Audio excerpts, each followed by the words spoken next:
नमस्कार दोस्तों, मेरा नाम है राहुल मौर्य और स्वागत है आपका टॉप 1000 करंट अफेयर सीरीज में, जहां पर हम कवर करने वाले हैं 1000 सबसे महत्वपूर्ण करंट अफेयर के टॉपिक्स को, जो आईएएस और पीसीएस दोनों परीक्षाओं के लिए समान रूप से महत्वपूर्ण हैं। इसके अतिरिक्त यदि आपको इस चैनल पर मिलने वाली किसी भी प्रकार की पीडीएफ की जानकारी चाहिए, तो आप नीचे कमेंट बॉक्स के पहले कमेंट में जो लिंक दिया हुआ है उस पर क्लिक कर सारी जानकारी प्राप्त कर सकते हैं। दोस्तों, आज जो हम करंट अफेयर कवर करने जा रहे हैं उसमें जनवरी और दिसंबर लास्ट के कुछ करंट अफेयर हैं। लगभग जनवरी के जितने भी महत्वपूर्ण बड़े करंट टॉपिक हैं वो हम कवर कर रहे हैं इसमें। और मैं आपको बता देना चाहता हूं कि यूपी पीसीएस के लिए पिछले 6 महीने के करंट अफेयर सबसे महत्वपूर्ण होते हैं। अगर यूपी पीसीएस में 30 से 35 क्वेश्चन पूछे जाते हैं करंट अफेयर से, तो ये मान के चलिएगा कि 20 से 25 क्वेश्चन लास्ट के 6 महीने से ही होंगे। तो अंतिम के 6 महीने बहुत बहुत महत्वपूर्ण होते हैं करंट अफेयर की दृष्टि से। इसके पहले तक अभी तक जितने भी बड़े टॉपिक कवर किए गए हैं वो भी महत्वपूर्ण हैं, लेकिन छोटे टॉपिक जो पूछे जाते हैं वो लास्ट के 4 से 6 महीने के ही पूछे जाते हैं। इसलिए दिसंबर से लेकर अप्रैल तक के जितने भी करंट अफेयर हैं उन्हें बहुत गंभीरता से कवर कीजिएगा। एक एक करंट अफेयर, छोटा से छोटा करंट अफेयर कवर कीजिएगा। और मैं अपने इस 1000 करंट अफेयर सीरीज में हर एक करंट अफेयर कवर करने की कोशिश करूँगा। तो अभी ये जो जनवरी के करंट अफेयर कवर किए जा रहे हैं इन्हें बहुत ध्यान से पढ़िएगा। ये बड़े टॉपिक हैं। अभी इसके बाद जो छोटे टॉपिक हैं वो सब भी कवर किए जाएंगे। और चलिए देखते हैं आज का पहला टॉपिक क्या है। तो आज का पहला टॉपिक है 90वीं इंटरपोल महासभा। अब कोई भी ढेर सारे अंतर्राष्ट्रीय सम्मेलन होते हैं, अंतर्राष्ट्रीय संस्थाओं के सम्मेलन होते हैं, लेकिन वो सम्मेलन बहुत महत्वपूर्ण हो जाते हैं जिनका आयोजन भारत में होता है। और जिन सम्मेलनों के स्थापना के 100 वर्ष पूरे होते हैं, 75 वर्ष पूरे होते हैं, वो सम्मेलन भी महत्वपूर्ण हो जाते हैं। इंटरपोल के साथ ये दोनों बातें लागू हो रही हैं। पहली बात तो ये भारत में आयोजित हुआ, और दूसरी बात कि इसके 100 वर्ष पूरे हो चुके हैं, इसलिए ये महत्वपूर्ण है। तो आइए देखते हैं क्या है इस टॉपिक में। तो 90वीं इंटरपोल महासभा 2022 का आयोजन नई दिल्ली में हुआ और इसको प्रधानमंत्री नरेंद्र मोदी ने संबोधित किया। आयोजन की जो अवधि है वो अक्टूबर 2022 में थी, और आयोजन स्थल कहाँ है? वो प्रगति मैदान नई दिल्ली में। और कितने देश इसमें शामिल हुए? तो इसमें 195 देशों ने पार्टिसिपेट किया था। और जो ये इंटरपोल महासभा है वो इंटरपोल की सबसे बड़ी जो सर्वोच्च शासी निकाय है, मतलब सबसे बड़े जो निर्णय लेने होते हैं वो इंटरपोल की महासभा के द्वारा ही लिए जाते हैं। और भारत में इंटरपोल की जो इससे पहले बैठक हुई थी वो 1997 में हुई थी। 1997 के बाद अब 2023 में ये बैठक हो रही है भारत में। 2022 के लास्ट में ये बैठक हुई है, और प्रधानमंत्री नरेंद्र मोदी ने बैठक को संबोधित किया। और इस अवसर पर एक स्मारक डाक टिकट और 100 रुपये का सिक्का भी जारी किया। क्यों? क्योंकि इसके 100 वर्ष पूरे हुए हैं। और इसके अलावा अंतर्राष्ट्रीय आपराधिक पुलिस संगठन, जिसे आमतौर पर इंटरपोल के नाम से जाना जाता है, यानी कि अगर अंतर्राष्ट्रीय स्तर पर कोई पुलिस मानी जाती है, आधिकारिक तौर पर इसे ऐसा नहीं कहा जाता है, लेकिन ऐसा माना जाता है कि ये इंटरनेशनल पुलिस है, जिसे इंटरपोल के नाम से जाना जाता है। यह एक अंतर्राष्ट्रीय संगठन है जो दुनिया भर में पुलिस सहयोग और अपराध नियंत्रण की सुविधा प्रदान करता है। अगर कोई अपराधी एक देश से क्राइम करके दूसरे देश भाग जाता है तो इंटरपोल की मदद से उसे पकड़ा जा सकता है। और इसका मुख्यालय कहाँ है इंटरपोल का? ये बहुत इंपॉर्टेंट है। इसका मुख्यालय है फ्रांस के लियोन शहर में। कहाँ? फ्रांस के लियोन शहर में इसका मुख्यालय है। और इसकी स्थापना कब हुई थी? इसकी स्थापना 1923 में 100 वर्ष पहले हुई थी। इसीलिए मैं कह रहा था ये बहुत इंपॉर्टेंट है, क्योंकि इसके 100 वर्ष पूरे हो चुके हैं। चलिए आगे बढ़ते हैं अगले टॉपिक की ओर। अगला टॉपिक है इराक के नए राष्ट्रपति का निर्वाचन। इराक के नए राष्ट्रपति कौन बने हैं? तो नए राष्ट्रपति अभी बने हैं अब्दुल लतीफ़ राशिद। क्या नाम है इनका? अब्दुल लतीफ़ राशिद। मिडिल ईस्ट की जितनी कंट्रीज हैं वहाँ कोई ना कोई घटनाक्रम चलता रहता है। तो किसी देश में अगर कोई बड़ा बदलाव होता है तो वो आपको पता होना चाहिए। इन पे सवाल आईएएस और पीसीएस दोनों में पूछ लिए जाते हैं। तो अभी इराक की संसद के द्वारा नए राष्ट्रपति का निर्वाचन किया गया है, और वो है अब्दुल लतीफ़ राशिद। और इसके पहले राष्ट्रपति कौन थे? इसके पहले राष्ट्रपति थे बरहम सालेह, और बरहम सालेह को अब्दुल लतीफ़ रशीद ने पराजित किया है, हराया है। और वर्ष 2003 से 2010 तक अब्दुल लतीफ़ राशिद जल संसाधन मंत्री भी रहे हैं। अभी तो वो राष्ट्रपति बन गए हैं, लेकिन इससे पहले वो जल संसाधन मंत्री रह चुके हैं।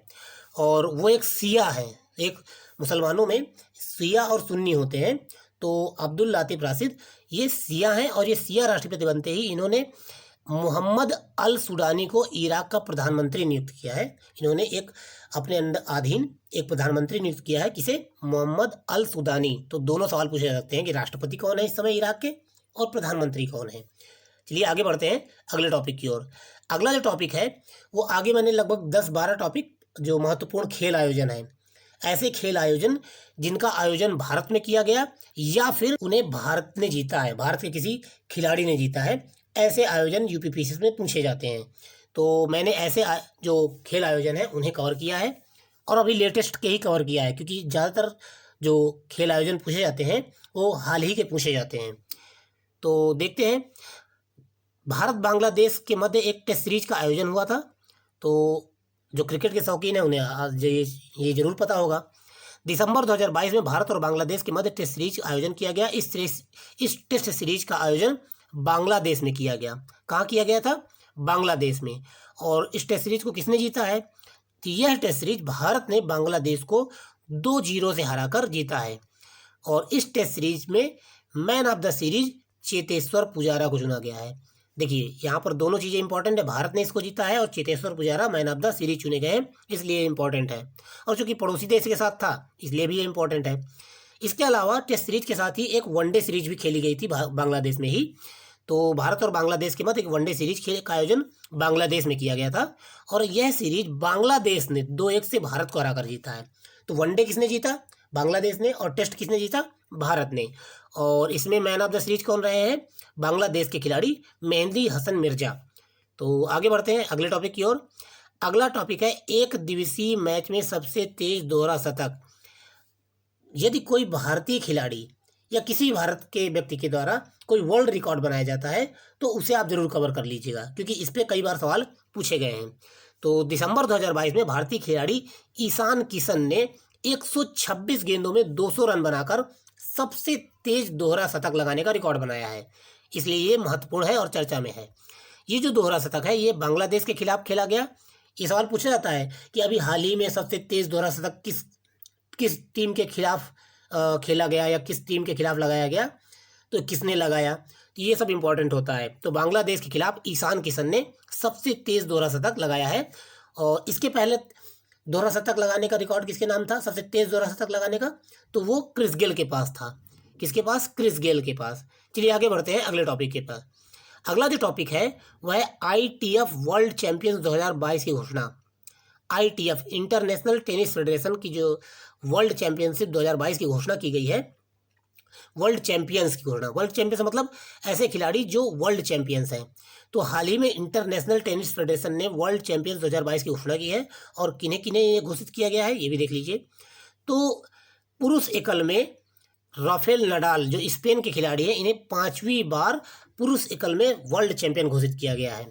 और महिला एकल में ईगा स्वियातेक, क्या नाम है? ईगा स्वियातेक, ये पोलैंड की खिलाड़ी हैं, इन्हें पहली बार वर्ल्ड चैंपियन घोषित किया गया है।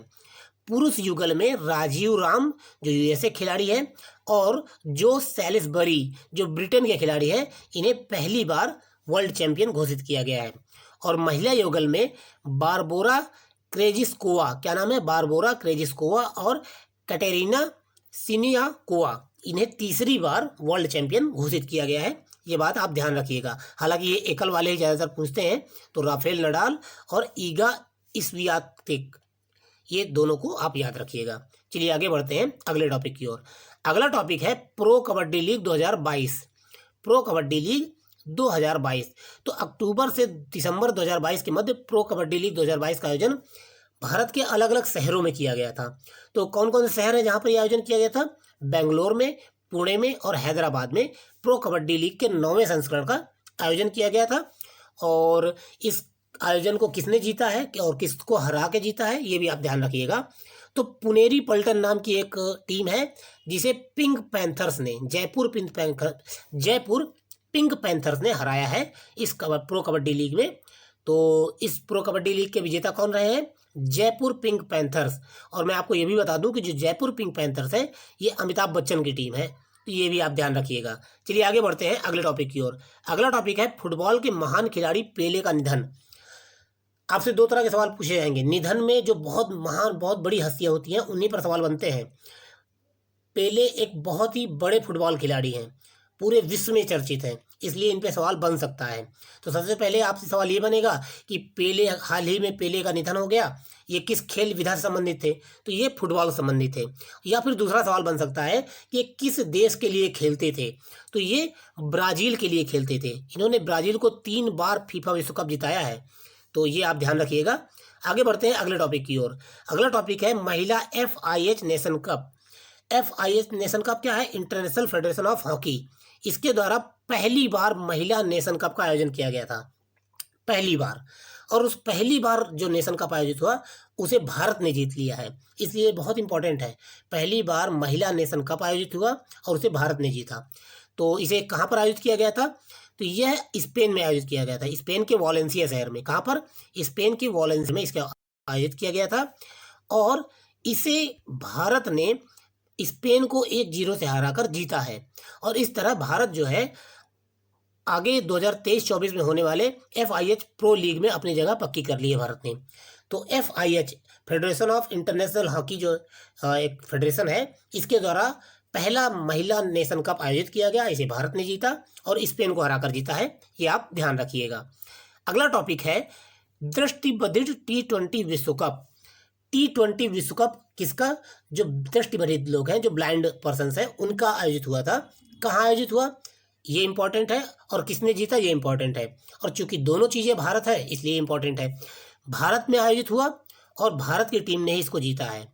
तो भारत में कहाँ आयोजित हुआ? तो बेंगलुरु स्थित M चिन्नास्वामी स्टेडियम। कहाँ? M चिन्नास्वामी स्टेडियम बेंगलोर में ये आयोजित हुआ था। और इसको भारत की टीम ने बांग्लादेश की टीम को 120 रनों से हराकर जीत लिया है, इसलिए ये महत्वपूर्ण है। चलिए 10 टॉपिक हो गए हैं, लेकिन आज हम पूरे के पूरे टॉपिक कवर करने की कोशिश करेंगे। देखते हैं अगला टॉपिक क्या है। अगला टॉपिक है फीफा विश्व कप 2022। फीफा विश्व कप 2022, चूंकि ये आयोजन नवंबर में हुआ था, लेकिन चूंकि फीफा विश्व कप पूरे वर्ल्ड में फेमस है इसलिए ये महत्वपूर्ण है। तो देखते हैं। तो ये नवंबर 2022 में से दिसंबर 2022 के मध्य फीफा विश्व कप के 22वें संस्करण का आयोजन किया गया था। कौन सा संस्करण था? 22वां संस्करण। ये भी याद रखिएगा कौन सा संस्करण है। अब तक 22 संस्करण हो चुके हैं, ये 22वां संस्करण था। और ये आयोजन कहाँ हुआ था? ये आयोजन कतर में हुआ था। कतार नहीं, ये कतर है, ठीक है। इसका आयोजन कतर में हुआ था। तो फीफा विश्व कप इस बार कहाँ खेला गया? कतर में। और इस फीफा विश्व कप में 32 टीमों के द्वारा 64 मैच खेले गए। कुल 64 मैच खेले गए। और कितने टीमों ने भाग लिया था? 32 टीमों ने भाग लिया था। और इसको किसने जीता है? तो अर्जेंटीना ने फाइनल में फ्रांस को हराकर ये विश्व कप जीता है। किसने? अर्जेंटीना ने फ्रांस को फाइनल हराकर जीता है, तो ये भी ध्यान रखिएगा। इसके अलावा कुछ 3 पुरस्कार होते हैं इसमें, गोल्डन ग्लव्स, गोल्डन बूट। तो ये भी आपको, ये आगे मैं जब खेल कवर करूँगा वहाँ पर फीफा विश्व कप एक बार फिर से सारे पुरस्कार कवर करूँगा। चलिए आगे बढ़ते हैं अगले टॉपिक की ओर। जो अगला टॉपिक है वो है हमारा विजय हजारे ट्रॉफी 2022। भारत में कुछ ट्रॉफी खेली जाती हैं, उनके नाम ऐसे रहते हैं जिससे कन्फ्यूजन हो जाती है कि वो किस खेल से संबंधित हैं। तो आपको ये भी ध्यान रखना है कि कौन सी ट्रॉफी किस खेल से संबंधित है, कहाँ आयोजित की गई और किसने जीता है। तो विजय हजारे ट्रॉफी जो है ये क्रिकेट टूर्नामेंट से संबंधित है। और नवंबर-दिसंबर 2022 में विजय हजारे ट्रॉफी का आयोजन किया गया था। और इसे किसने जीता है? सौराष्ट्र ने। किसने जीता है? सौराष्ट्र ने। किसे हराकर? महाराष्ट्र को हराकर दूसरी बार ट्रॉफी अपने नाम की है। सौराष्ट्र ने दूसरी बार विजय हजारे ट्रॉफी जीत ली है और महाराष्ट्र को हराकर ये ट्रॉफी इन्होंने जीती है। विजय हजारे ट्रॉफी क्रिकेट का राष्ट्रीय स्तर पर आयोजित होने वाला एक दिवसीय टूर्नामेंट है, ये भी आपको ध्यान रखना है। चलिए आगे बढ़ते हैं अगले टॉपिक की ओर। अगला टॉपिक है सैयद मुश्ताक अली ट्रॉफी 2022। यह भी जो क्रिकेट संबंधित है, सैयद मुश्ताक अली ट्रॉफी। तो कहाँ पर आयोजित की गई थी और किसने इसको जीता है? तो ये जो ट्रॉफी है ये क्रिकेट से संबंधित है, और ये T20 सबसे खास बात है कि ये एक दिवसीय या टेस्ट सीरीज नहीं है, ये T20 सीरीज है। सैयद मुश्ताक अली ये T20 सीरीज है, और मुंबई ने इसको जीता है हिमाचल प्रदेश को 3 विकेट से हराकर। ठीक है, किसने जीता है? मुंबई ने। सैयद मुश्ताक अली ट्रॉफी मुंबई ने जीती है। तो आगे बढ़ते हैं अगले टॉपिक की ओर। अगला टॉपिक है 1 वीक 1 लैब। खेल के जो आयोजन है जनवरी तक के वो इतने ही थे, और इसके अलावा जो और अन्य महत्वपूर्ण है खेल वो मैं कवर कर लूँगा। चलिए, नई दिल्ली में विज्ञान एवं प्रौद्योगिकी मंत्रालय द्वारा 1 वीक 1 लैब अभियान शुरू किया गया है। किसके द्वारा? सबसे पहले तो आपसे यही क्वेश्चन बनेगा कि 1 वीक 1 लैब किस मंत्रालय से संबंधित है? तो ये विज्ञान एवं प्रौद्योगिकी मंत्रालय से संबंधित है, ये आपको ध्यान रखना है। 1 वीक 1 लैब, और इस अभियान का शुरुआत किया गया है, और इस अभियान की घोषणा किसने की है? CSIR की लीडरशिप में एक सम्मेलन में इसकी घोषणा की गई थी। तो इस कार्यक्रम का उद्देश्य भारत में तकनीकी सफलताओं एवं नवाचारों को प्रदर्शित करना है, जिससे देश में नवाचार संस्कृति को बढ़ावा मिलेगा। अब लैब में अगर लोग जाएंगे, साइंटिस्ट हैं वो काम करेंगे, नई नई अलग अलग लैब्स में जाके अलग अलग प्रकार के प्रयोग होंगे, तो नवाचार को बढ़ावा मिलेगा। जो नए वैज्ञानिक हैं, जो नए खोजकर्ता हैं, उन्हें सीख मिलेगी, तो जिससे देश में नवाचार संस्कृति को बढ़ावा मिलेगा। और साथ ही यह अभियान देश भर में फैले 37 वैज्ञानिक और औद्योगिक अनुसंधान परिषद, भारत में CSIR के 37 अनुसंधान केंद्र हैं, इनमें जितनी प्रयोगशालाएं हैं, इन प्रयोगशालाओं एवं संस्थाओं से प्रत्येक में ये अभियान आयोजित किया जाएगा। तो ये अभियान किसने, 1 वीक 1 लैब किसने आयोजित किया, ये ध्यान रखिएगा, और CSIR की सहायता से शुरू किया गया है, ये भी आप ध्यान रखिएगा। आगे बढ़ते हैं अगले टॉपिक की ओर। अगला जो टॉपिक है वह है LHS 475B। सीधे सीधे सवाल आएगा कि हाल ही में चर्चा में रहा LHS 475B क्या है? तो यह एक ग्रह है जो खोजा गया है और जेम्स वेब टेलीस्कोप के द्वारा। किसके द्वारा?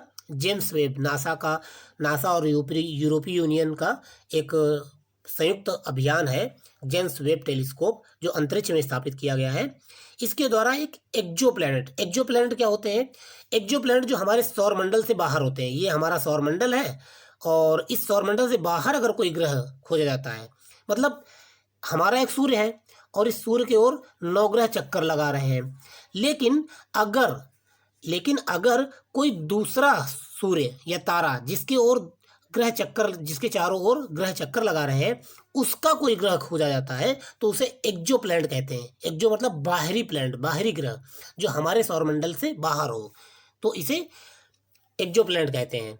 तो LHS जो 475B है, यह एक एक्जोप्लैनेट है, और इसे खोजा है जेम्स वेब टेलीस्कोप ने, और यह एक दूसरा तारा है उसकी परिक्रमा कर रहा है। इसके अलावा इसकी विशेषता यह है कि यह ग्रह लगभग पृथ्वी के समान आकार का है, मतलब लगभग 99% पृथ्वी के ही जैसा है इसका आकार। और शोधकर्ताओं ने उल्लेख किया है कि ये ग्रह मात्र 2 दिनों में अपने तारे के चारों ओर परिक्रमा पूरी कर लेता है, मतलब इसको 48 घंटे लगते हैं अपने तारे का चक्कर लगाने में। ठीक है, 48 घंटे में ये अपने तारे का चक्कर लगाता है। और जेम्स वेब टेलीस्कोप अपने सहयोगी यूरोपीय अंतरिक्ष एजेंसी और कनाडाई अंतरिक्ष एजेंसी के साथ नासा के नेतृत्व में एक अंतर्राष्ट्रीय कार्यक्रम है। आपसे यदि पूछा जाए कि जेम्स वेब टेलीस्कोप किन किन एजेंसियों की सहायता से बनाया गया है, तो इसमें 3 एजेंसियां हैं, नासा है, और यूरोपीय स्पेस एजेंसी है, और कनाडाई स्पेस एजेंसी। 3 स्पेस एजेंसियां इसको मिलकर संचालित कर रही हैं। तो चलिए आगे बढ़ते हैं अगले टॉपिक की ओर। अगला जो टॉपिक है वो है केरल में संविधान साक्षरता अभियान। मेरे दिमाग में बहुत पहले से बात चला करती थी कि इस देश के सभी नागरिकों को संविधान जरूर पढ़ाया जाना चाहिए, हर एक व्यक्ति को संविधान और कानून की जानकारी होनी चाहिए। और अभी हाल ही में केरल ने यह अभियान शुरू किया है कि वो अपनी पूरी जनता को संविधान के प्रति जागरूक करेंगे, संविधान की साक्षरता देंगे, इस हर व्यक्ति को संविधान का नॉलेज होगा। तो केरल में अपनी तरह की ये पहली पहल है, और केरल की कोल्लम जिला पंचायत, जिला योजना समिति और केरल स्थानीय प्रशासन द्वारा संयुक्त रूप से संविधान साक्षरता अभियान का आयोजन किया गया है। इसका उद्देश्य कोल्लम को पहला पूर्ण रूप से संविधान साक्षर जिला घोषित करना है, मतलब एक ऐसा पहला जिला घोषित करना है जो पूरी तरह से संविधान के प्रति जागरूक होंगे, संविधान के प्रति साक्षर होंगे। और इसके अलावा इस अभियान के माध्यम से 10 वर्ष से अधिक आयु की कोल्लम की पूरी आबादी को संविधान की प्रस्तावना एवं दस्तावेज की ऐतिहासिक पृष्ठभूमि, इसके मूल सिद्धांतों, इसके नागरिकों के मौलिक कर्तव्यों, अधिकारों और उपायों के बारे में जानकारी दी जाएगी। मतलब संविधान से जुड़ी जितनी महत्वपूर्ण बातें हैं वो सब लोगों को समझाई जाएंगी और उनका नॉलेज दिया जाएगा, संविधान के प्रति लोगों को साक्षर बनाया जाएगा। तो ये है केरल की पहल जिसको आपने जाना। चलिए आगे बढ़ते हैं अगले टॉपिक की ओर। अगला जो हमारा टॉपिक है वो है ऑनलाइन गेमिंग में भारत का पहला उत्कृष्टता केंद्र। ऑनलाइन गेमिंग में भारत का एक पहला उत्कृष्टता केंद्र। भारत में कोई भी चीज़ पहली बार बनती है तो उसे आपको पता होना चाहिए। तो इलेक्ट्रॉनिक्स और सूचना प्रौद्योगिकी तथा कौशल विकास एवं उद्यमिता मंत्रालय, ये जो मंत्रालय है, बस आप इतना याद रखिएगा, सूचना प्रौद्योगिकी मंत्रालय, ये भारतीय सॉफ्टवेयर टेक्नोलॉजी पार्क के माध्यम से डिजिटल इंडिया स्टार्टअप हब मार्च 2023 तक ऑनलाइन गेमिंग में भारत का पहला उत्कृष्टता केंद्र कहाँ स्थापित करेंगे? शिलांग में स्थापित करेंगे। ये बात ध्यान रखिएगा। भारत का पहला ऑनलाइन गेम उत्कृष्टता केंद्र कहाँ स्थापित किया जा रहा है? शिलांग में। और मंत्रालय जो है डिजिटल कौशल पर प्रशिक्षण प्रदान करने के लिए शिलांग में राष्ट्रीय इलेक्ट्रॉनिक्स और IT संस्थान यानी नीलिट के सहायता के तहत एक अत्याधुनिक केंद्र भी स्थापित करेगा। सरकार प्रधानमंत्री कौशल विकास योजना 4.0 यानी जो प्रधानमंत्री कौशल विकास योजना है PMKVY, इसके चौथे संस्करण के माध्यम से स्किल इंडिया को फिर से शुरू करने जा रही है, जो मेघालय में लगभग 50,000 युवाओं को उद्योग समर्थित रोजगार अवसर प्रदान करने के साथ भविष्योन्मुखी कौशल विकास से संबंधित प्रशिक्षण प्रदान करेगा। तो ये भी आपने जान लिया। तो बस इतना ध्यान रखिएगा कि ऑनलाइन गेमिंग में भारत का पहला उत्कृष्टता केंद्र कौन स्थापित कर रहा है और कहाँ स्थापित कर रहा है? तो सूचना प्रौद्योगिकी मंत्रालय के द्वारा स्थापित किया जा रहा है और शिलांग में स्थापित किया जा रहा है। ये बात ध्यान रखिएगा। चलिए आगे बढ़ते हैं अगले टॉपिक की ओर। हमारा अगला टॉपिक है स्टार्टअप इंडिया नवोन्मेष सप्ताह। क्या है? Startup India innovation week. तो ये किसके द्वारा आयोजित किया गया था? वाणिज्य और उद्योग एवं आंतरिक व्यापार संवर्धन विभाग DPIIT द्वारा 10 से 16 जनवरी तक स्टार्टअप इंडिया नवोन्मेष या इनोवेशन सप्ताह का आयोजन किया गया था। और इस आयोजन का उद्देश्य पूरे देश में स्टार्टअप इकोसिस्टम के हितधारकों को शामिल करना तथा भारत में उद्यमिता और नवाचार की भावना को बढ़ावा देना था। आपको बस इतना ध्यान रखना है कि स्टार्टअप इंडिया नवोन्मेष जो सप्ताह है ये किसके द्वारा आयोजित किया गया था? तो ये वाणिज्य एवं उद्योग मंत्रालय के द्वारा आयोजित किया गया था, स्टार्टअप्स को एक इकोसिस्टम प्रदान करने के लिए। 16 जनवरी को राष्ट्रीय स्टार्टअप दिवस भी मनाया जाता है और इस अवसर पर उद्यमिता एवं नवाचार की भावना को बढ़ावा देने हेतु देश भर में 75 से अधिक स्थानों पर स्टार्टअप संबंधित विभिन्न कार्यक्रम आयोजित किए गए थे। ये भी आप ध्यान रखिएगा। चलिए आगे बढ़ते हैं अगले टॉपिक की ओर। पेरू में सरकार विरोधी प्रदर्शन हुए हैं। किसी भी देश में कोई बड़ी घटना घटती है तो आपको उस देश की छोटी मोटी जानकारी पता होनी चाहिए, उस देश से संबंधित जो महत्वपूर्ण तथ्य हैं वो आपको पता होने चाहिए।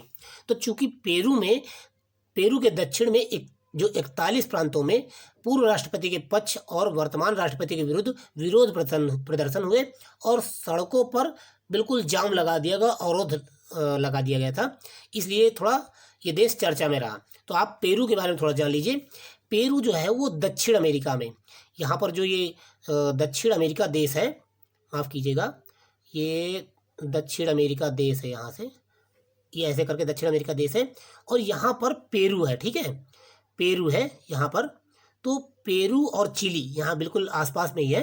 तो पेरू में इसकी राजधानी है लीमा, पेरू की राजधानी है लीमा और इसकी मुद्रा है पेरुवाई न्यूवोसोल। क्या नाम है? पेरुवाई न्यूवोसोल। और दक्षिण अमेरिका महाद्वीप में, ये तो आपको पता ही है। और यहाँ पर अगर भौगोलिक दृष्टि से देखा जाए तो ये चांदी, तांबा और जस्ते के मामले में बहुत बड़े उत्पादक हैं, दूसरे नंबर के सबसे बड़े उत्पादक हैं इन तीनों के मामले में। तो हमने पेरू के बारे में ये महत्वपूर्ण बातें जानी, क्योंकि PCS में अक्सर कुछ देशों की राजधानी, उनकी मुद्रा के बारे में सवाल पूछ लिए जाते हैं।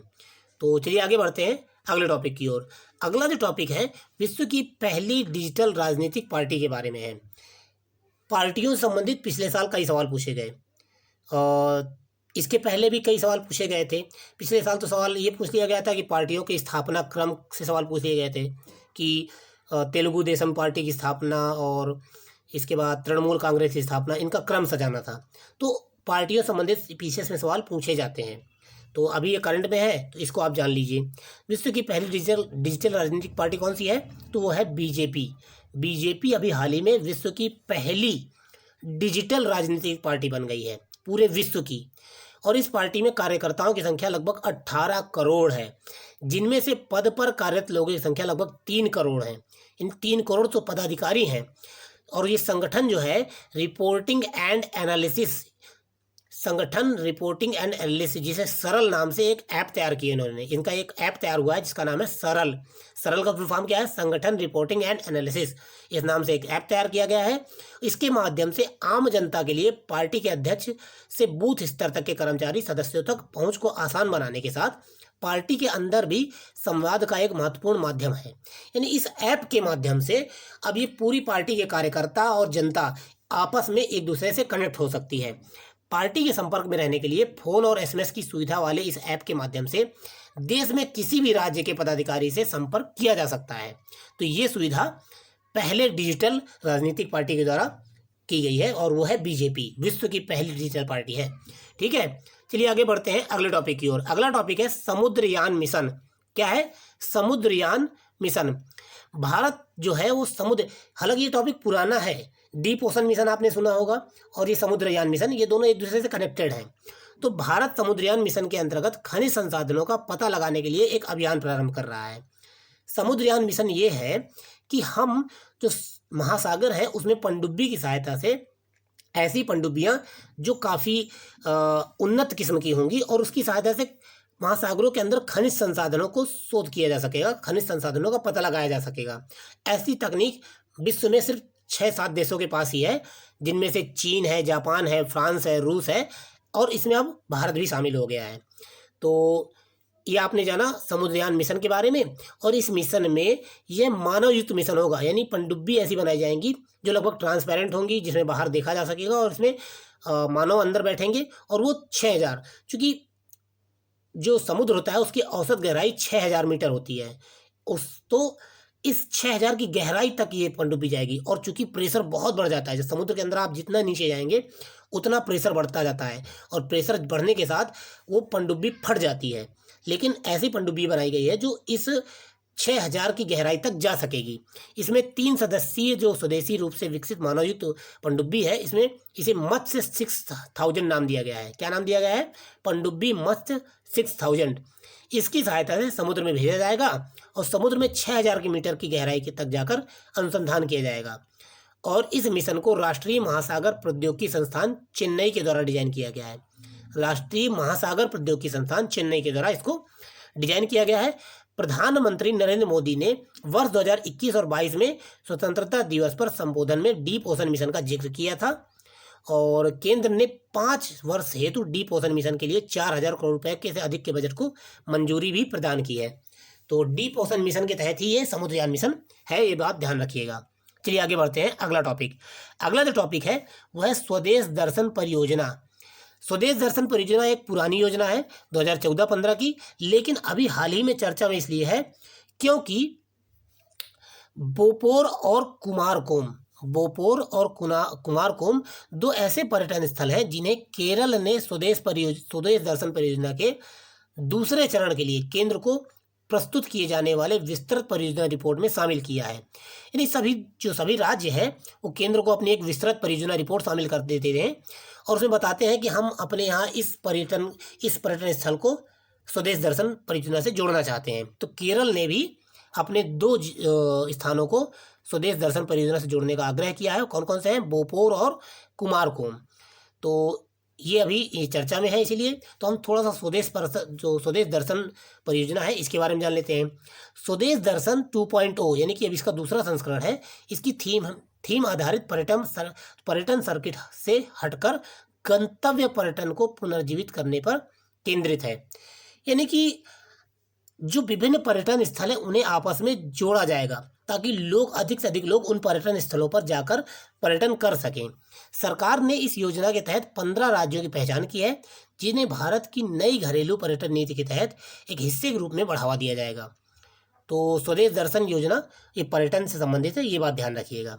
और संस्कृति मंत्रालय इसको पर्यटन एवं संस्कृति मंत्रालय इसको आयोजित करता है, ये भी आप ध्यान रखिएगा। चलिए आगे बढ़ते हैं अगले टॉपिक की ओर। अगला जो टॉपिक है वो है स्वामी विवेकानंद राष्ट्रीय युवा दिवस 2023। इसकी थीम आपको पता होनी चाहिए और कब आयोजित किया जाता है ये भी पता होना चाहिए। तो राष्ट्रीय युवा दिवस 12 जनवरी को विवेकानंद जी की जयंती पर आयोजित किया जाता है और इसकी जो घोषणा है वो 1984 में की गई थी। और 2023 के लिए इसका आदर्श वाक्य है विकसित युवा विकसित भारत। ये ध्यान रखिएगा, बस इतना ही ध्यान रखना है। 12 जनवरी को आयोजित किया जाता है, विकसित युवा विकसित भारत नाम से इसकी थीम है 2023 के लिए, ये भी ध्यान रखिएगा। चलिए आगे बढ़ते हैं अगले टॉपिक की ओर। अगला टॉपिक है अय्यनूर अम्मानूर उत्सव। क्या नाम है? अय्यनूर अम्मानूर उत्सव। ये नाम से ही पता चल रहा है कि साउथ इंडिया का है और ये नीलगिरी की कोटा जनजाति के द्वारा मनाया जाने वाला एक त्यौहार है। कौन सी? नीलगिरी में एक कोटा नाम की जनजाति है, उसके द्वारा ये आयोजित किया जाता है। और कोटा जनजाति जो है ये भारत के तमिलनाडु राज्य के नीलगिरी पहाड़ियों में निवास करने वाली को और कोतर भी कहते हैं, इनको को और कोतर भी कहा जाता है। कहाँ पर? तमिलनाडु के नीलगिरी में ये निवास करते हैं और पहाड़ियों में रहते हैं और इनको को या कोतर भी कहा जाता है। और इनके बारे में खास बात यह है कि ये एक बहुत छोटे समूह में रहते हैं और इनकी संख्या कभी 1500 से अधिक नहीं हो पाती है। ये बहुत कम जनसंख्या है इनकी, 1500 से, और इनकी जनसंख्या बढ़ने नहीं पाती है, केवल 1500 से ज़्यादा कभी इनकी जनसंख्या हो ही नहीं पाई है। और ये जो त्यौहार है, इस त्यौहार के दौरान ये जनजाति है वो मिट्टी के बर्तन बनाते हैं और फिर इन्हीं की मिट्टी के बर्तनों को में खाना बना के मंदिर ले जाते हैं और मंदिर में ले जाने के बाद लोगों में भोजन वितरण करते हैं। तो यही है, आप इसको ध्यान रखिएगा। तो देख लेते हैं अगला टॉपिक क्या है। तो अय्यनूर अम्मानूर उत्सव हमने देख लिया अच्छे से। चलिए आगे बढ़ते हैं। अगला टॉपिक है ब्रेविंग अ वायरल स्टॉर्म पुस्तक। यूपीपीसीएस में कई बार पुस्तकें, एक दो पुस्तकें हर साल पूछ ली जाती हैं। तो अभी जो चर्चा में रही है वो है ब्रेविंग अ वायरल स्टॉर्म पुस्तक। मैं पूरी पुस्तकें, जितने भी पिछले लगभग एक साल में जितनी पुस्तकें चर्चा में रही हैं वो सभी पुस्तकें इस करंट 1000 करंट अफेयर में कवर की जाएंगी, आप बिल्कुल निश्चिंत रहिएगा। ठीक है। तो कब? 11 जनवरी 2023 को केंद्रीय स्वास्थ्य मंत्री ने braving a viral storm India's covid vaccine story, क्या नाम है इसका? पूरा नाम है braving a viral storm India's covid vaccine story. कुल मिला के पूरी पुस्तक कोविड-19 पर बेस्ड है और इसका अभी विमोचन किया गया किसके द्वारा? केंद्रीय स्वास्थ्य मंत्री के द्वारा। और इस पुस्तक के जो सह लेखक हैं वो कौन कौन है? पुस्तक के सह लेखक हैं आशीष चंदोरकर और सूरज सुधीर, ये दो इसके सह लेखक हैं। और यह पुस्तक देश की टीकाकरण संबंधी सफलता की कहानी एवं नए भारत के इतिहास का परिचायक होने के साथ देश की ताकत और क्षमता को भी प्रदर्शित करती है। बस आप इतना ध्यान रखिएगा कि ये जो पुस्तक है इसका विमोचन किसने किया और इसके सह लेखक कौन है और ये किससे संबंधित है? ये कोविड-19 से संबंधित है। स्वास्थ्य मंत्री ने इसका विमोचन किया था। आशीष चंदोरकर और सूरज सुधीर इसके सह लेखक हैं। तो चलिए आगे बढ़ते हैं अगले टॉपिक की ओर। अगला टॉपिक है 26वां राष्ट्रीय युवा महोत्सव। 26वां राष्ट्रीय युवा महोत्सव, इसका आयोजन 12 से 16 जनवरी। युवा महोत्सव ये भी विवेकानंद जी की जयंती के साथ ही शुरू होता है और 12-16 जनवरी के बाद कर्नाटक के हुबली में आयोजित किया गया था। कहाँ? कर्नाटक के हुबली में, ये आपको ध्यान रखना पड़ेगा। और जो राष्ट्रीय युवा महोत्सव है इसका विषय क्या था, इसकी थीम क्या थी? तो विकसित युवा विकसित भारत, वही जो राष्ट्रीय युवा दिवस की थीम थी। और इस महोत्सव का आयोजन युवाओं को जागरूक करने के साथ साथ उन्हें राष्ट्र निर्माण की दिशा में प्रेरित करने के लिए प्रत्येक वर्ष किया जाता है। ये जो राष्ट्रीय युवा महोत्सव है प्रत्येक वर्ष 4 से 6 दिन के लिए आयोजित किया जाता है। और महोत्सव में युवा शिखर सम्मेलन के दौरान G20 और Y20 यानी यूथ 20 आयोजन के विषय में 5 विषयों पर चर्चा की गई है। और इसमें रोजगार की भावी संकल्पनाओं या संभावनाओं, उद्योग व नवाचार और 21वीं सदी में कौशल का भविष्य, जलवायु परिवर्तन तथा आपदा जोखिम में कमी करना, शांति निर्माण एवं सुलह साझा भविष्य, लोकतंत्र और शासन में युवा तथा स्वास्थ्य व कल्याण जैसे विषयों पर चर्चा हुई थी। तो ये आपने राष्ट्रीय युवा जो महोत्सव है उसके बारे में जाना। चलिए आगे बढ़ते हैं अगले टॉपिक की ओर। अगला टॉपिक है वायु गुणवत्ता डेटा विश्लेषण। वायु गुणवत्ता का डेटा जो विश्लेषित किया जाता है एयर क्वालिटी इंडेक्स के तहत या राष्ट्रीय स्वच्छ वायु कार्यक्रम के तहत, उसके बारे में चर्चा है। तो CPCB central pollution control board, इसके द्वारा वायु गुणवत्ता डेटा विश्लेषण जारी किया गया और उसमें यह बताया गया कि दिल्ली सबसे प्रदूषित शहर था। कौन है? दिल्ली सबसे प्रदूषित शहर है। और विश्लेषण में यह भी पाया गया कि 2022 की शीर्ष 10 सबसे प्रदूषित शहरों की सूची में अधिकांश शहर गंगा के मैदान से संबंधित है। गंगा के किनारे जो बसे हुए शहर हैं वही सबसे ज़्यादा प्रदूषित है, ये भी इसमें बताया गया है। और ये सारे के सारे नॉर्थ इंडिया के ही हैं माफ़ कीजिएगा। और जी वायु गुणवत्ता सूचकांक है, इसमें PM 2.5 पार्टिकुलेट मैटर 2.5 के मामले में कौन कौन से शहर सबसे ज़्यादा प्रदूषित हैं? तो दिल्ली सबसे टॉप पे दिल्ली है, फिर फरीदाबाद है, फिर गाजियाबाद है, फिर पटना है, मुजफ्फरपुर है, नोएडा है, मेरठ, गोविंदनगर, गया, जोधपुर। तो ये PM 2.5 के मामले में सबसे ज़्यादा प्रदूषित हैं। इनमें ज़्यादातर उत्तर प्रदेश से हैं, इसलिए ध्यान रखिएगा, इंपॉर्टेंट है। और PM 10 के मामले में कौन सा ज़्यादा प्रदूषित है? तो PM 10 के मामले में सबसे ज़्यादा प्रदूषित है गाजियाबाद, ये भी उत्तर प्रदेश का है, फरीदाबाद, दिल्ली, नोएडा, पटना, मेरठ, मुजफ्फरपुर, दुर्गापुर, जोधपुर, औरंगाबाद। तो इनमें भी ज़्यादातर उत्तर प्रदेश के ही हैं, ये भी ध्यान रखिएगा। तो वर्ष 2022 के में भारत के सबसे स्वच्छ शहर की स्थिति में संयुक्त रूप से श्रीनगर और कोहिमा है। सबसे स्वच्छ शहर प्रदूषण के मामले में सबसे स्वच्छ शहर श्रीनगर और कोहिमा है, ये भी आपको ध्यान रखना है। चलिए आगे बढ़ते हैं अगले टॉपिक की ओर। अगला टॉपिक है ग्लोबल इन्वेस्टर्स समिट। क्या नाम है? Global investors summit. अब ये तो हर साल होता है, लेकिन इस साल क्यों खास है? क्योंकि ये भारत में आयोजित हुआ है। कहाँ? इंदौर में। और 11 से 12 जनवरी के बीच ये आयोजित हुआ था। कौन सा? 6वां ग्लोबल इन्वेस्टर समिट आयोजित किया गया। और समिट में गुयाना और सूरीनाम के राष्ट्रपति का अभिभाषण हुआ।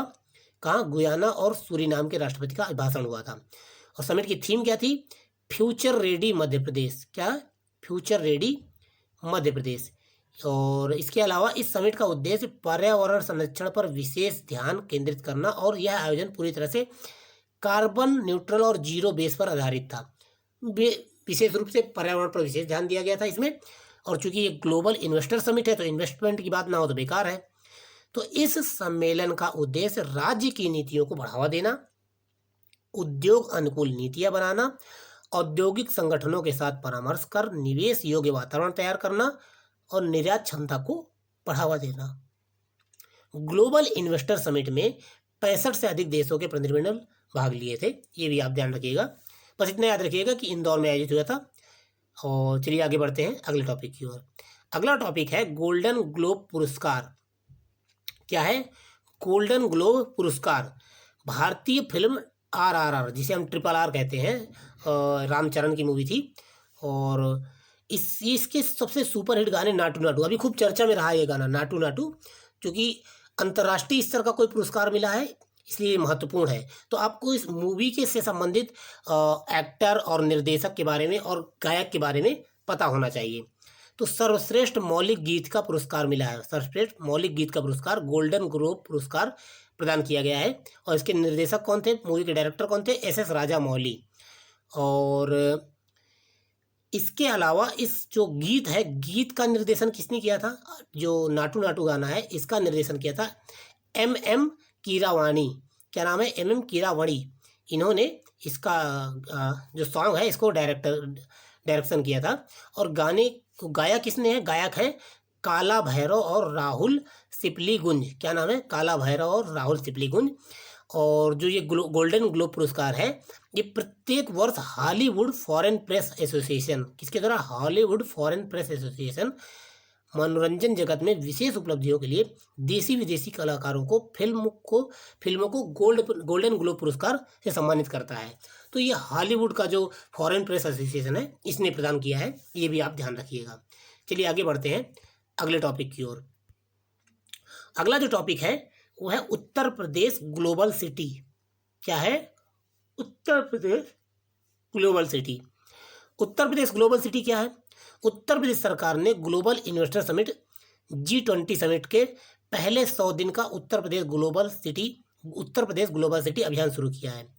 माफ़ कीजिएगा, मेरी थोड़ी तबीयत खराब है, इसलिए फिर भी मैं रिकॉर्ड कर रहा हूँ किसी तरीके से, और उम्मीद करता हूँ आप कोऑपरेट करेंगे, आप समझेंगे इस बात को।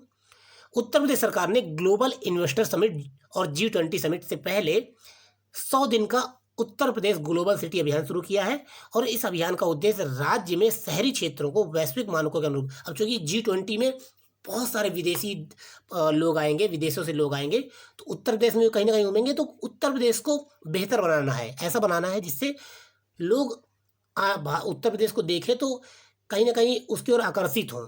तो इस अभियान का उद्देश्य राज्य में शहरी क्षेत्रों को वैश्विक मानकों के अनुरूप विकसित करना है, जिसमें शहरी सुविधाओं के अनुसार वायु गुणवत्ता, स्वच्छता और सौंदर्यीकरण के साथ उचित कचरा निपटान का भी प्रबंधन किया जाए, उस पर ध्यान केंद्रित किया जाए। राज्य के सभी 762 नगरीय निकायों में 100 दिवसीय उत्तर प्रदेश ग्लोबल सिटी अभियान शुरू किया गया है, और इस वैश्विक आयोजन में सरकार ब्रांड यूपी पेश करेगी। ब्रांड यूपी मतलब ब्रांड यूपी पेश कर रहा है ताकि अधिक से अधिक लोग इन्वेस्ट करने के लिए आएँ।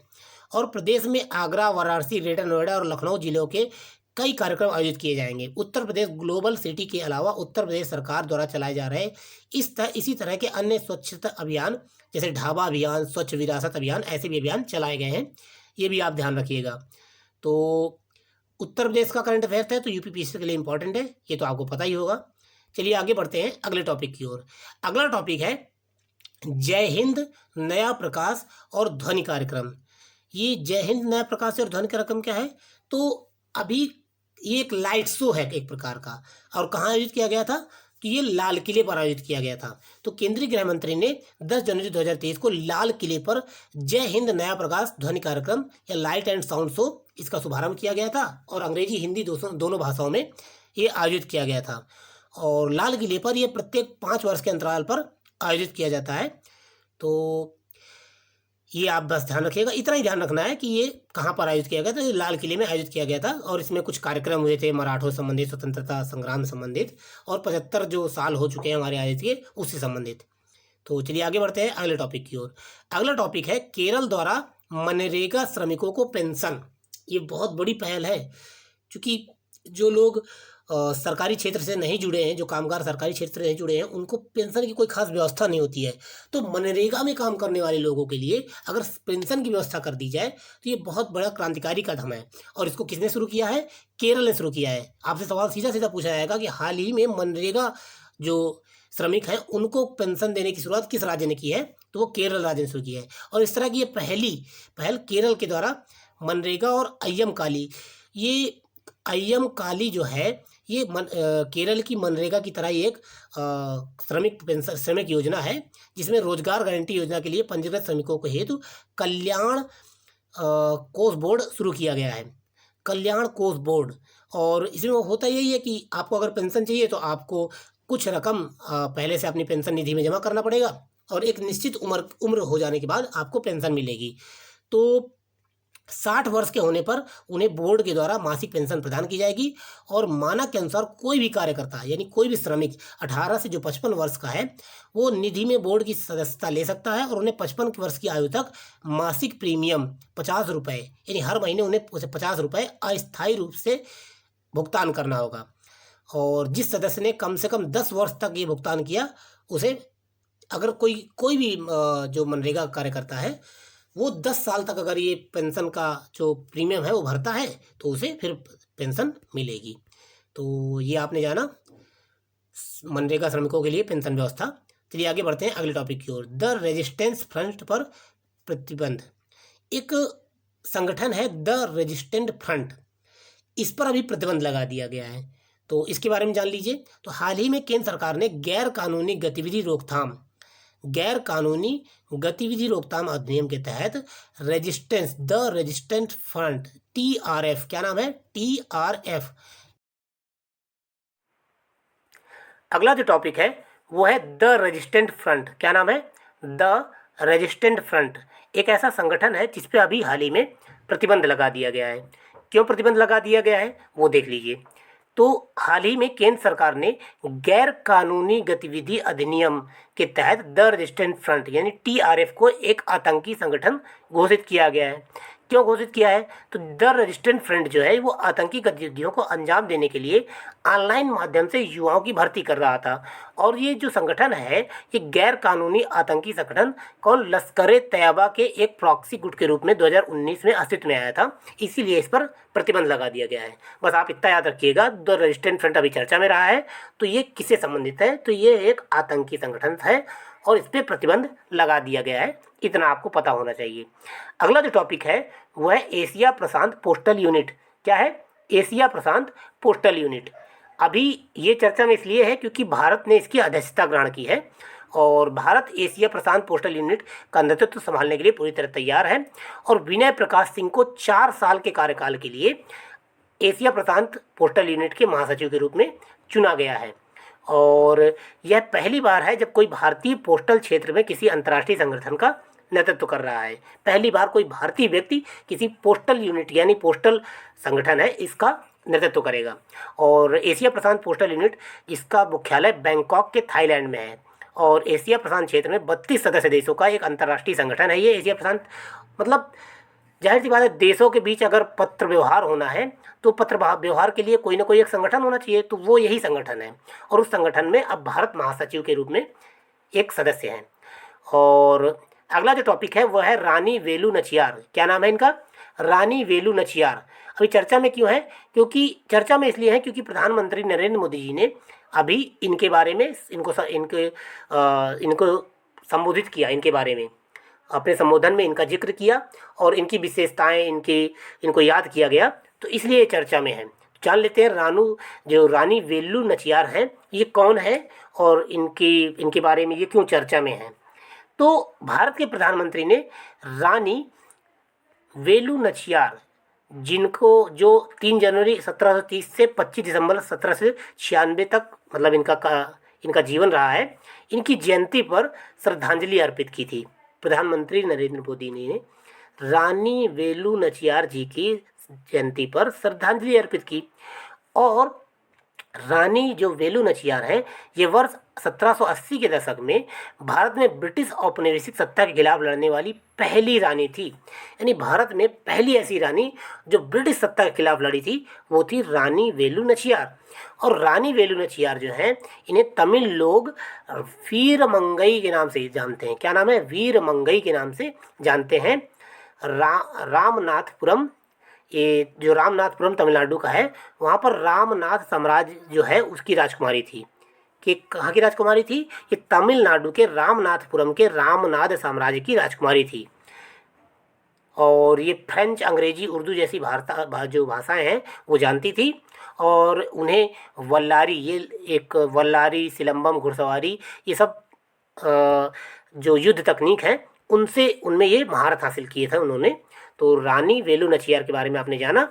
और चलिए आगे बढ़ते हैं अगले टॉपिक की ओर। अगला जो टॉपिक है वो है वन्य जीव संरक्षण बॉन्ड। क्या है? वन्य जीव संरक्षण बॉन्ड। तो विश्व बैंक ने ब्लैक राइनो की विलुप्त प्रजातियों के संरक्षण हेतु दक्षिण अफ्रीका के प्रयासों का समर्थन करने के लिए वन्य जीव संरक्षण बॉन्ड जारी किया है। यानी कि दक्षिण अफ्रीका में जो ब्लैक राइनो है, जो काला गैंडा है, उसके संरक्षण के लिए कुछ प्रयास कर रहा है। तो उनके प्रयास के लिए जो पैसा है उसे एकत्रित करने की आवश्यकता हुई, तो वर्ल्ड बैंक ने कहा कि ठीक है, हम सहायता करेंगे और हम आपका समर्थन करेंगे। इसके लिए हम वन्य जीव संरक्षण बॉन्ड जारी करेंगे। अब बॉन्ड क्या होते हैं? बॉन्ड एक लिखित पत्र होता है जिसमें बताया जाता है कि हम इस कार्य के लिए ये पैसा इकट्ठा कर रहे हैं और जो लोग ये पत्र खरीदेंगे उन्हें इतना पेमेंट करना होगा और एक निश्चित समय के बाद हम ये पत्र वापस लेंगे और आपको उसका पेमेंट देंगे, वापस पेमेंट करेंगे, उसका ब्याज सहित आपको पेमेंट देंगे।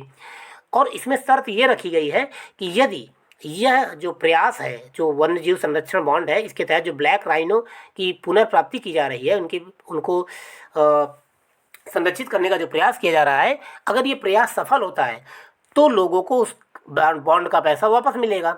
और अगर ये प्रयास असफल हो जाता है तो ये पैसा वापस नहीं मिल पाएगा। तो जो वन्यजीव संरक्षण बॉन्ड है वो जो राइनो बॉन्ड के रूप में भी इसे जाना जाता है। यह 5 वर्ष का 150 मिलियन अमेरिकी डॉलर का सतत विकास बॉन्ड होगा जो वर्ल्ड बैंक जारी करेगा। और इस बॉन्ड के तहत 5 वर्ष बाद ब्लैक राइनो की आबादी बढ़ने पर निवेशकों को 3.7 से 9.2% का रिटर्न भी मिलेगा, यानी ब्याज टाइप मिलेगा। और हालांकि आबादी न बढ़ने की स्थिति में भुगतान राशि शून्य हो जाएगी। अगर ब्लैक राइनो की आबादी नहीं बढ़ी तो उन्हें कुछ नहीं मिलेगा। इसमें वैश्विक पर्यावरण सुधार जिसे ग्लोबल एनवायरनमेंट फैसिलिटी GEF ने भी संभावित प्रदर्शन भुगतान शामिल है। ठीक है, चलिए आगे बढ़ते हैं अगले टॉपिक की ओर। अगला टॉपिक है संविधान उद्यान उद्घाटन। क्या नाम है? संविधान उद्यान उद्घाटन। तो संविधान उद्यान उद्घाटन क्या है? तो द्रौपदी मुर्मू जी हैं, राष्ट्रपति द्रौपदी मुर्मू जी, इन्होंने 3 जनवरी 2023 को राजभवन जयपुर में संविधान उद्यान, मयूर स्तंभ, राष्ट्रीय ध्वज पोस्ट का उद्घाटन किया तथा महात्मा गांधी और महाराणा प्रताप की प्रतिमा का अनावरण किया था। तो जो संविधान पार्क है, ये संविधान पार्क संविधान निर्माण में योगदान देने वाले विभूतियों की प्रतिमाओं को स्थापित करते हैं। यानी कि राजस्थान के कहाँ पर, सबसे इम्पोर्टेंट बात ये कहाँ पर है? संविधान पार्क या संविधान उद्यान ये जयपुर में है। कहाँ? जयपुर में। और ये आपको याद रखना है। तो वहाँ पर हुआ है क्या? संविधान पार्क में जितने भी संविधान निर्माता हैं उन सभी की प्रतिमाएं लगाई गई हैं, उनको याद किया गया है, उनको प्रतिमाएं लगाई गई हैं। और आम जन में संविधान के प्रति जागरूकता लाने के लिए राजस्थान में इस तरह का निर्णय लेने वाला पहला राज्य बन गया है। यानी राजस्थान एक ऐसा पहला राज्य है जहाँ पर संविधान पार्क स्थापित किया गया है। यदि आप इस पार्क में जाएंगे तो आपको संविधान निर्माण में जो योगदान देने वाले जितनी भी विभूतियाँ हैं, जितने भी लोग हैं, उन सब की प्रतिमाएं मिलेंगी, उनसे संबंधित उनका योगदान का जिक्र किया गया है वहाँ पर। तो ये सारी बातें जयपुर में स्थापित किया गया है और राष्ट्रपति द्रौपदी मुर्मू जी ने इसका उद्घाटन किया है, ये भी ध्यान रखिएगा।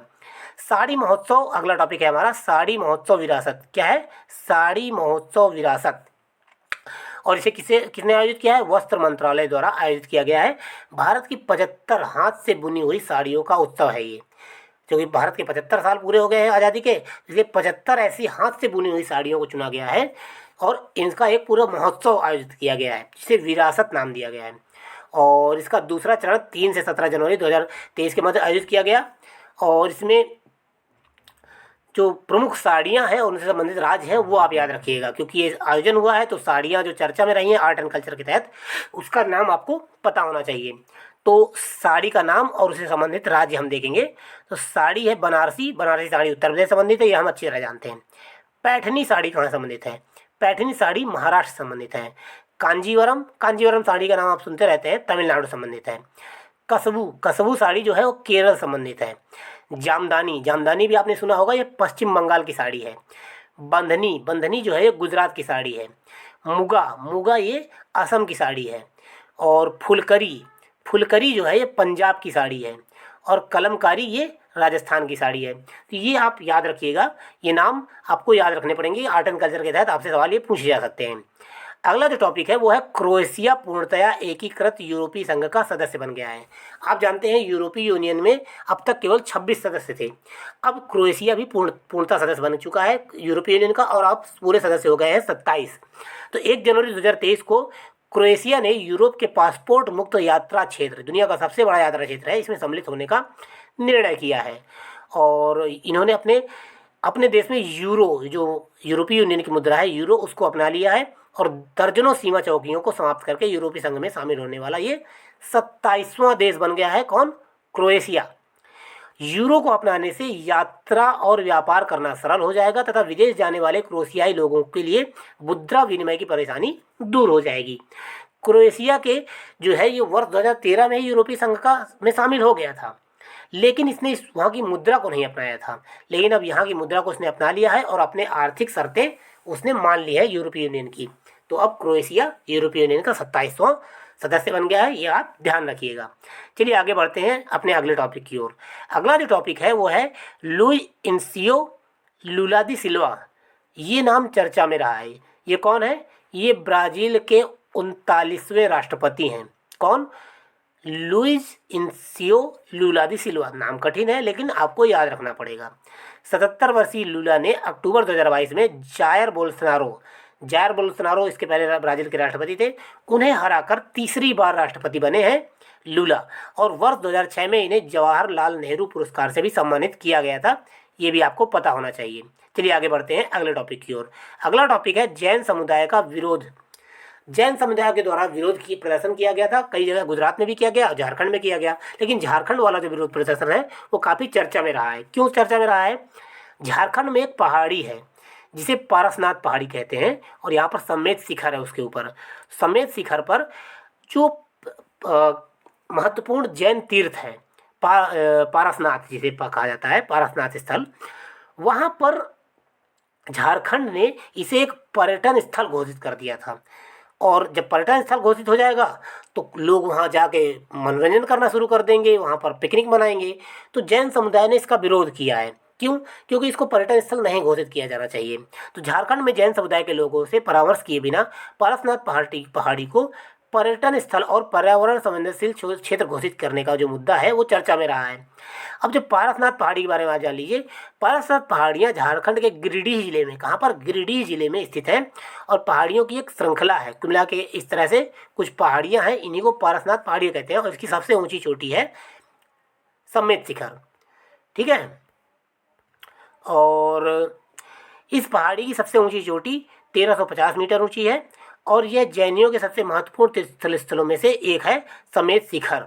और पहाड़ी का जो नाम है वो 23वें तीर्थंकर पार्श्वनाथ के नाम पर रखा गया है। और यहाँ पर लगभग जो 20 जैन तीर्थंकर हैं, यहाँ पर इन्होंने मोक्ष प्राप्त किया था। उनमें से प्रत्येक के लिए पहाड़ी पर एक एक गुफा या गुमटी बनी हुई है। और माना जाता है कि पहाड़ी पर स्थित कुछ मंदिर 2000 वर्ष से अधिक पुराने हैं। और जो संथाल समुदाय है, जो जनजाति है, संथाल जनजाति है, उसके देवता भी इस पहाड़ी पर मरंग बुरु नाम से जाने जाते हैं। और वे बैसाख, जो मध्य अप्रैल के समय में, महीने में पूर्णिमा के दिन वो शिकार उत्सव भी मनाते हैं संथाल समुदाय के लोग। मारंग बरु जो उनके देवता है, मारंग बुरु, उनकी ये भी यहीं पर स्थित हैं। तो चलिए आगे बढ़ते हैं अगले टॉपिक की ओर। अगला टॉपिक है K9 वज्रा। क्या नाम है? K9 वज्र। रक्षा मंत्रालय ने 100 K9 वज्र टैंक सेल्फ प्रोपेल्ड होवित्जर तोपों की खरीद के लिए एक प्रक्रिया शुरू कर दी। यानी 100 जो K9 वज्र टैंक हैं वो खरीदे जाएंगे। अब K9 वज्र के बारे में आपको पता होना चाहिए। सबसे पहले K9 वज्र है क्या, ये आपको पता होना चाहिए। तो K9 वज्र एक टैंक है, ठीक है ना, टैंक है। और किसके द्वारा विकसित किया गया था? ये विकसित किया गया था दक्षिण कोरिया के द्वारा, साउथ कोरिया के द्वारा इसको विकसित किया गया था। तो क्या साउथ कोरिया से हम खरीदेंगे? नहीं। जब हमने इसके पहले साउथ कोरिया से K9 वज्रा खरीदे थे बहुत पहले, तो हमने इसके साथ ही उनसे ये टेक्नोलॉजी भी खरीद ली थी K9 वज्रा की। और जब हमने टेक्नोलॉजी खरीद ली तो हम इसे अपने देश में ही निर्माण करते हैं अब। तो अब इसे कौन निर्माण करता है? इसका निर्माण K9 वज्र जो है वो 155 mm और 52 calibre tracked self propelled howitzer, कम वेग और उच्च प्रक्षेपण क्षमता के साथ गोले दागने के लिए एक छोटी तोप है, जिसे लार्सन एंड टूब्रो, भारत की कंपनी है लार्सन एंड टूब्रो के द्वारा भारत में बनाया जाता है। अब इसमें दक्षिण कोरियाई रक्षा प्रमुख हनवा डिफेंस इसके K9 थंडर के आधार पर प्रौद्योगिकी हस्तांतरित की गई थी। यानी कि दक्षिण कोरिया की एक कंपनी है हनवा डिफेंस, इसके द्वारा K9 जो थंडर है इसकी प्रौद्योगिकी हस्तांतरित की गई थी भारत को। और जो K9 वज्र है इसको मुख्य रूप से रेगिस्तान में उपयोग करने के लिए खरीदा गया था, लेकिन चीन के साथ हमारा कॉन्फ्लिक्ट काफ़ी तेज़ी से बढ़ रहा है, इसलिए इसे पहाड़ों पर भी उपयोग करने के लिए तैनात किया जा रहा है। तो ये आपने K9 वज्र के बारे में जाना, जो एक तोप है, और इसे दक्षिण कोरिया से इसकी टेक्नोलॉजी ली गई थी और इसे लार्सन एंड टूब्रो के द्वारा बनाया जा रहा है। ये आप जान लीजिए, आप जानिएगा। चलिए आगे बढ़ते हैं अगले टॉपिक की ओर। अगला टॉपिक है ChatGPT। क्या नाम है? ChatGPT। अभी बहुत चर्चा में है ChatGPT। तो ChatGPT है क्या? मैं आपको आसान भाषा में बता देता हूँ। ChatGPT एक ओपन AI नाम की कंपनी है। AI मतलब आर्टिफिशियल इंटेलिजेंस। तो ओपन AI नाम की एक कंपनी है, इसने ChatGPT नाम का एक आर्टिफिशियल इंटेलिजेंस प्लेटफॉर्म बनाया है। जैसे आप गूगल में कोई भी चीज़ टाइप करके सर्च कर लेते हैं, तो गूगल आपको ढेर सारी जितनी वेबसाइट है वहाँ से जानकारियाँ ला के दे देता है, लेकिन आप जो सर्च करते हैं केवल वही। लेकिन जो ChatGPT है उससे आप कोई भी नई चीज़ पूछ सकते हैं।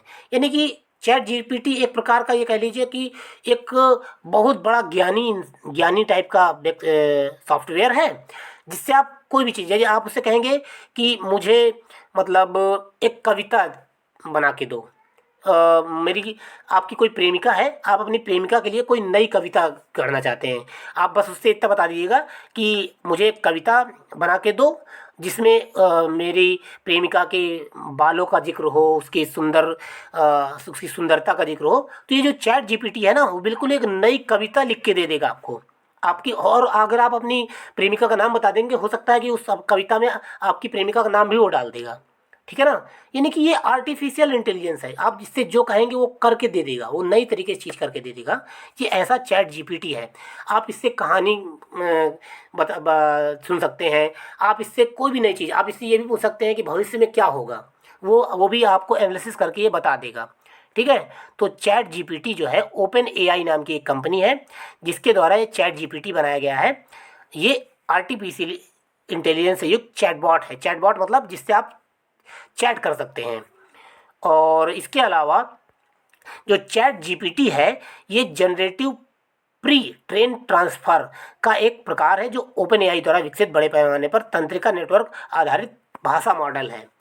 और जो जीपीटी है, मॉडल को मानव समान पाठ करने हेतु बड़ी मात्रा में पाठ डेटा पर प्रशिक्षित किया जाता है। मतलब जितना भी अब तक का पूरे वर्ल्ड का नॉलेज है वो इसमें समाहित कर दिया गया है, और उसी को ये संशोधित करके, प्रसंस्कृत करके आपको नई जानकारियाँ प्रदान करता है, ठीक है। तो यह विषयों की एक विशेष श्रृंखला के लिए प्रतिक्रिया उत्पन्न करता है, जैसे प्रश्नों का उत्तर देना, स्पष्टीकरण प्रदान करना, संवाद में शामिल होना, ये सब काम करता है।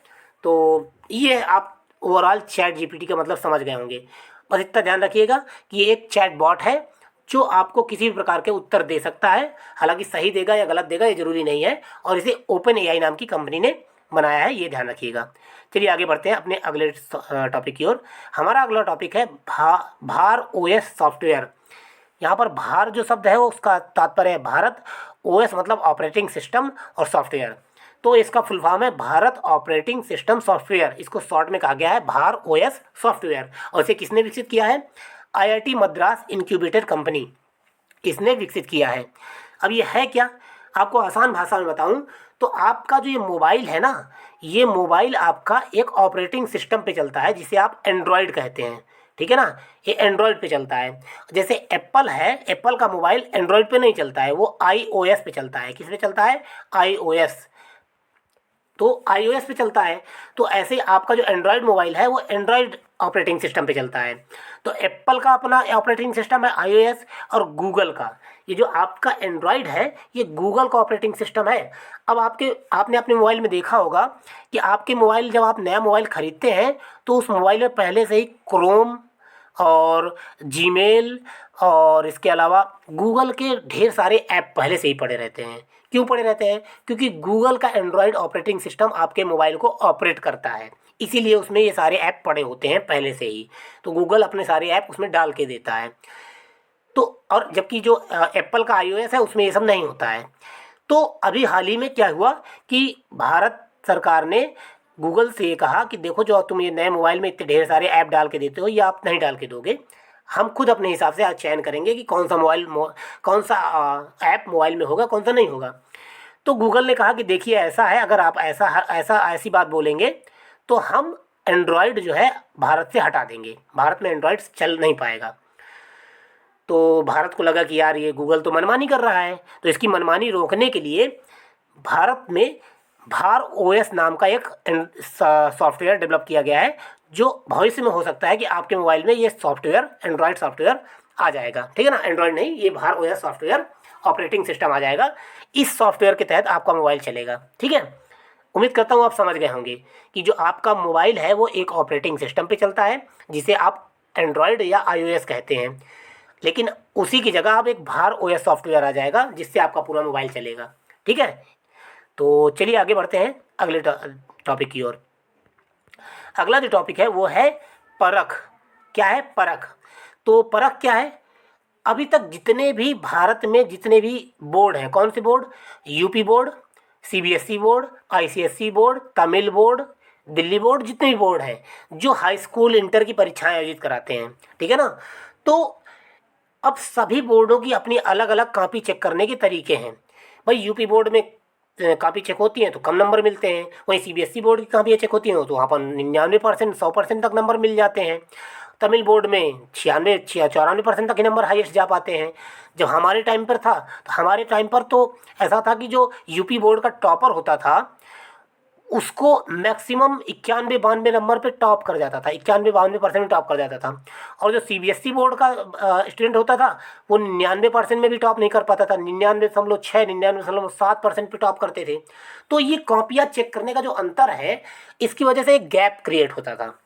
तो अभी एनसीईआरटी के द्वारा जो राष्ट्रीय शिक्षा अनुसंधान प्रशिक्षण परिषद है इसने परख नाम की एक एक प्रकार की प्रदर्शन मूल्यांकन समीक्षा प्रणाली को मतलब अ, एक एक परख नाम की एक मूल्यांकन दिशा निर्देश प्रणाली स्थापित की है और इसको पूरे देश में लागू किया जाएगा ताकि सभी बोर्ड एक समान प्रकार से कापियाँ चेक कर सकें। ठीक है, तो और नई शिक्षा नीति में इसको लागू करने का प्रयास किया जा रहा है। तो आप समझ गए होंगे कि परख क्या है। तो हाल ही में सभी बोर्डों के लिए मूल्यांकन दिशा निर्देश स्थापित करने के उद्देश्य से राष्ट्रीय शिक्षा अनुसंधान प्रशिक्षण परिषद एनसीईआरटी ने भारत के पहले राष्ट्रीय मूल्यांकन नियामक परख का फुल फॉर्म क्या है, प्रदर्शन मूल्यांकन समीक्षा एवं समग्र विकास के लिए ज्ञान का विश्लेषण अधिसूचित किया है। जो परख जो है राष्ट्रीय शिक्षा नीति 2020 के कार्यान्वयन के एक भाग के रूप में लॉन्च किया जाएगा और इसमें नए मूल्यांकन पैटर्न और नवीन शोध के बारे में स्कूल बोर्डों को सलाह देने और उनके बीच सहयोग को बढ़ावा देने के लिए एक मानक निर्धारित किया जाएगा। तो ये आपने बस जान लिया परख क्या है। इतना ध्यान रखिएगा कि परख जो है वो मूल्यांकन प्रणाली से संबंधित है जो सभी बोर्डों में लागू किया जाएगा। ठीक है ना। आगे है विश्व आर्थिक मंच, अगला टॉपिक है विश्व आर्थिक मंच की वार्षिक बैठक।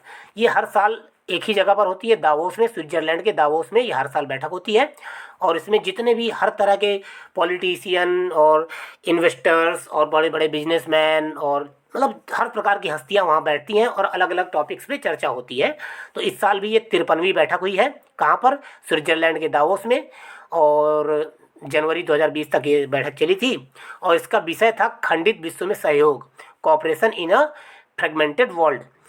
और इसके तहत शिक्षाविद, निवेशक, राजनीतिक, व्यापारिक नेता, ये सब लोग वहाँ विचार विमर्श के लिए बैठते हैं।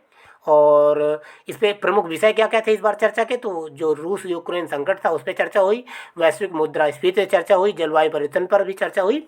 तो ये सारी बातें चर्चा हुई थी। बस आप ध्यान रखिएगा कि ये स्विट्जरलैंड के दावोस में होता है और इस पर कई बार सवाल पूछे भी जा चुके हैं। अगला टॉपिक है वो है स्काई हाई, भारत का पहला 5G सक्षम ड्रोन। भारत का पहला 5G सक्षम ड्रोन का नाम क्या दिया गया है? Sky high. और ये किसने बनाया है? तो उड़ीसा के संबलपुर में वीर सुरेंद्र साई प्रौद्योगिकी विश्वविद्यालय के द्वारा इसको बनाया गया है। और ये जो ड्रोन है ये 5G से पूरी तरह युक्त है और यह वर्टिकल टेक ऑफ मतलब ये इसी बहुत दौड़ना नहीं पड़ेगा, दौड़ कर नहीं उड़ेगा। होता है ना कि आपने देखा होगा जो हवाई जहाज होता है पहले रनवे पर दौड़ता है फिर ऊपर उड़ जाता है, तो ये वैसा नहीं है, ये बस अपने स्थान पर सीधे सीधे उड़ जाएगा ऊपर, वर्टिकल टेक ऑफ और लैंडिंग करेगा। ठीक है। और इसके अलावा इस ड्रोन को स्काई हाई नाम दिया गया है जिसका उपयोग रक्षा और चिकित्सा अनुप्रयोग में किया जा सकेगा। तो बस इतना ध्यान रखिएगा कि उड़ीसा की एक टेक्निकल जो प्रौद्योगिकी विश्वविद्यालय है वीर सुरेंद्र साई, इसके द्वारा इसे विकसित किया गया है। अगला टॉपिक है बड़ा चर्चा में रहा है अमृत उद्यान। आप में से अगर कुछ लोग राष्ट्रपति भवन गए होंगे तो राष्ट्रपति भवन में एक मुगल गार्डन हुआ करता था जहाँ पर बहुत ढेर सारे प्रकार के फूल लगे हुए थे, ट्यूलिप जैसे जो फूल हैं वो भी लगे हुए थे और अलग अलग प्रकार के उद्यान थे जिनमें अलग अलग प्रकार के फूल हुआ करते थे, उसे मुगल गार्डन कहा जाता था। तो अब उसका नाम बदलकर अमृत उद्यान कर दिया गया है। आज़ादी के अमृत महोत्सव की थीम को ध्यान में रखते हुए भारत सरकार ने हाल ही में राष्ट्रपति भवन के मुगल गार्डन का नाम बदलकर अमृत उद्यान कर दिया है। मुगल गार्डन अथवा जो अब अमृत उद्यान हो गया है ये जम्मू कश्मीर के मुगल गार्डन और ताजमहल के आसपास जो बगीचे होते थे उसके तर्ज पर भारत और फारस की जो लघु चित्रों से प्रेरित 1917 में बागवानी के निदेशक विलियम मास्टो के सहयोग से सर एडवर्ड लुटियन के द्वारा मुगल गार्डन को डिजाइन करके अंतिम रूप दिया गया था। यानी 1917 में मुगल गार्डन को अंतिम रूप दिया था किसने? ये एडवर्ड लुटियन ने। और उस समय के जो प्रसिद्ध बागवानी निदेशक थे विलियम मस्टो, इन्हों की सहायता से ये बनाया गया था। और इन उद्यानों को आधिकारिक तौर पर मुगल गार्डन नाम नहीं दिया गया था, लेकिन चूंकि ये फारसी शैली पे बने हुए थे इसलिए इन्हें मुगल गार्डन कहा जाने लगा था। और ये चार बाग शैली से प्रभावित थे, इसलिए भी इनको मुगल गार्डन कहा जाता था। तो आप बस इतना ध्यान रखिएगा कि अभी हाल ही में अमृत उद्यान चर्चा में रहा है। ये किससे संबंधित है? तो ये राष्ट्रपति भवन में स्थित मुगल गार्डन का बदला हुआ नाम है। ठीक है, चलिए आगे बढ़ते हैं। अगला टॉपिक है भारत पर्व 2023।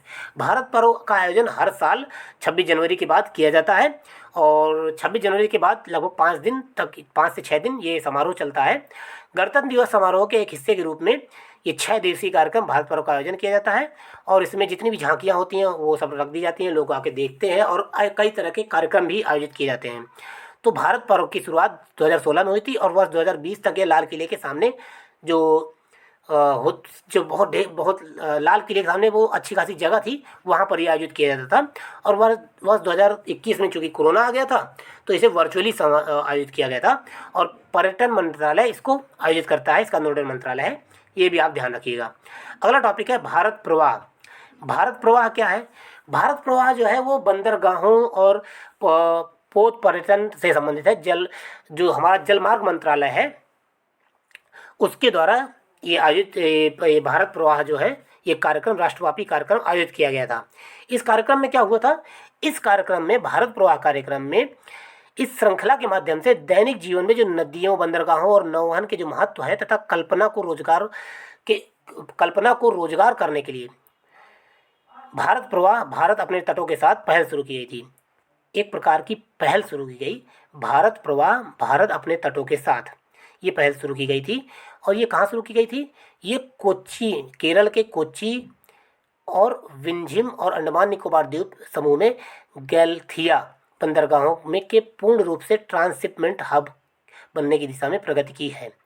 मतलब कि जितने भी बंदरगाह हैं, जितने भी जलमार्ग हैं, उनको विकसित करने के लिए, उनको और अधिक विस्तारित करने के लिए, उनको ट्रांसपोर्ट का हब बनाने के लिए ये भारत प्रवाह नाम का अभियान शुरू किया गया है।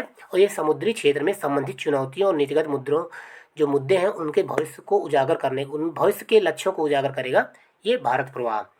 तो भारत प्रवाह बस आपको सिर्फ इतना ध्यान रखेगा कि पोत एवं परिवहन राजमार्ग जो जलमार्ग मंत्रालय है उसके द्वारा इस कार्यक्रम का आयोजन किया गया था और ये बंदरगाहों से संबंधित है और जलमार्गों से संबंधित है, ये भी आपको ध्यान रखना है। तो ये टोटल 400 टॉपिक आज कवर हो गए हैं। आज के 50 टॉपिक यहीं पे कवर हो चुके हैं। तो मिलते हैं अगले वीडियो में अगले पार्ट के साथ। ये जितने भी टॉपिक कवर किए गए हैं ये इंपॉर्टेंट है। इसकी जो शुरुआत की छोटी छोटी थीम है ना, बस उतना ही याद रखा कीजिए। मैं जितनी भी पूरी बातें बताता हूँ ये पूरी बातें ध्यान रखने की नहीं है। अगर ये भारत प्रवाह बात कही गई है तो भारत प्रवाह के संबंध में आपको मंत्रालय याद रखना है और कहाँ से, ये बंदरगाहों संबंधित, बस इतना याद रखना है। और बाकी की बातें आपको नहीं याद रखेंगी तो भी चलेगा, क्योंकि पीसीएस में सवाल यहीं से पूछे जाते हैं। ठीक है, तो आपको जितने भी टॉपिक हैं वो शुरुआत की जो 2-4 लाइनें हैं वो जरूर याद रखा कीजिए। तो चलिए मिलते हैं अगले टॉपिक में। धन्यवाद।